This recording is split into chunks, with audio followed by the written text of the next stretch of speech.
Talking about the security challenges in the country, for the first time in the history of Nigeria, we are now having a peculiar type of a security challenge that needs urgent attention. That is not to say that the government has not been doing something to address the situation, but beyond that, my take on it is that it's a collective effort. It should be a collective effort between the government and the citizenry. Um, Information gathering, information dissemination, to ensure that at the end of the day, we're able to at least push this to a corner where it will be properly and effectively managed. I haven't said that the government have, has tried, they've tried in many ways to ensure that they curb the excesses of those who are aggrieved. And we mustn't forget that wherever situations like this throw up themselves, it's obvious that certain groups or persons are aggrieved and have some misgivings. And we want to use this opportunity to appeal to those who have some one or two things that they are not satisfied with the system to come out. Whatever they may call themselves, that is not the issue. The issue is peace has to reign in the land, and that lives shouldn't continue to be lost, property shouldn't be destroyed because of one personal belief or what one thinks or how one thinks the politics should go.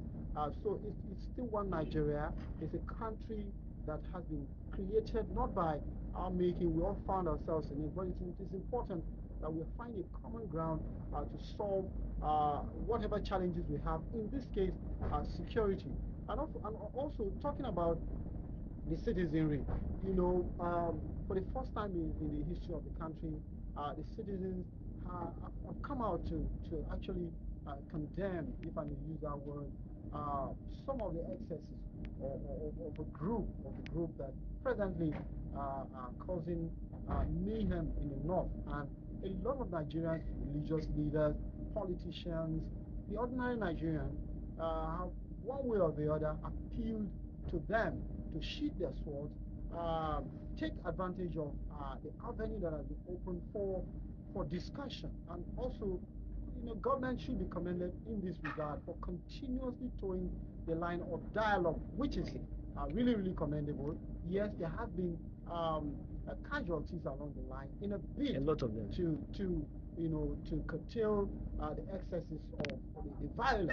However, we want to appeal to them to actually sheath their swords, at least come to a round table. There is no issue that is not solvable. We know about the Kosovo issue in Eastern Europe.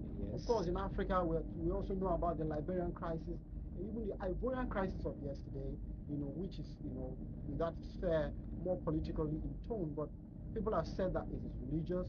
Some have said it is political. Yes. Whichever way one looks at it, whichever way one wants to describe it, the bottom line should be that the people, whoever on the opposite side, come together and have a round table, because the only option we have to make things move forward, to make progress in this country, will happen under the atmosphere of peace and tranquility. Time will not permit us to talk about how it has affected business activities. But I need to ask you this question. We understand that the federal government have made moves through the National Security Advisor, retired General Sambo Dasuki, who once said that he has the contacts of these people and to engage them in dialogue. And the leadership of these extremists came out in public to say that that they are not in no dialogue with the federal government for any ceasefire. So it's kind of contradicting. I don't know if you. Absolutely. If you look at the media, it's absolutely contradicting. But again, that is the point. That was the point I raised. That government continue to open the floodgate of dialogue so that they will be able to resolve it. However, we appeal to the group to at least give room for discussion, dialogue, yes, so that there will be an end to this thing. Yeah, there will be an end. Nigeria will turn back to the peaceful state it was before the upsurge of the violence a couple of years